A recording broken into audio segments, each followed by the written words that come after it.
Hey everybody, it's Missy Hyatt, and we're going to be talking about this week in wrestling, and well, not this week, but this day of the program is November 22nd, 1985, from the Sportatorium. Now, on the front page, there's handsome half-breed Gino Hernandez with Farrah Fawcett, and then him holding the belt. And it talks about how he had a really bad week. Well, yeah, anytime you go up against the Von Erichs, you're going to have a bad week because, you know, their daddy owns the company, so take it from there. Anyway, let's look at opening the page. I think this is probably the first program I was in or close to it because I started in September of 85. But there's a picture of me in Hollywood right there, if you can see. And I'll give you the lineup.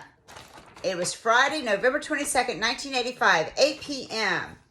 All right, it is, the first event was Tommy Montana versus the Grappler. Now, the Grappler, Lynn Denton, what a great guy he is. I just love him. He was such a nice guy.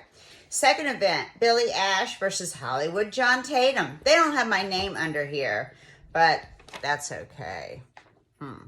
Third event, Scott Casey, Brian Adidas versus Gino Hernandez and Chris Adams. Then the first main event is Iceman King Parsons, one-man gang.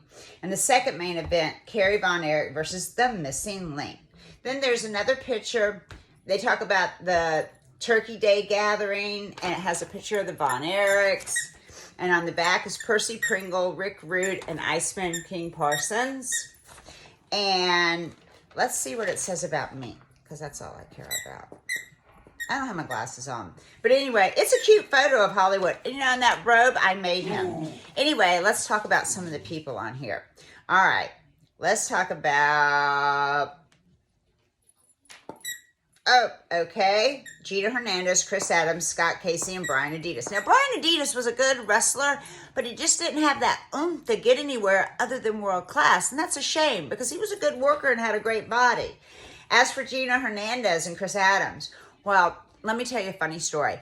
One night, John didn't want to go out with Gino, and Gino went to this special foo-foo bougie place that you had to be in the book, like your name in the book to get in. So we went there, and Chris was there with his wife at the time, Tony.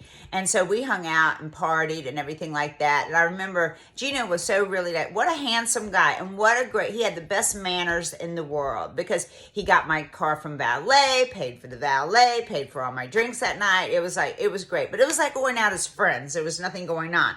Now, let me tell you, if I'd have known he was going to die when he did, I think I would have fooled around with him just so I could say, hey, I had sex with Gino Hernandez because he was such a hottie. Such a hottie. I got Louis Vuitton luggage because of him. I mean, he came in with it one day with the bag. I was like, hey, that's a cool duffel. Where did you get it? And he's like, oh, you can't afford it. And I remember I found out what it was. And I went and got the duffel, the hang-up bag, and a purse. And I come walking in there like that. And I'm like, yeah, I got Gucci, but now I got Louis Vuitton, babe.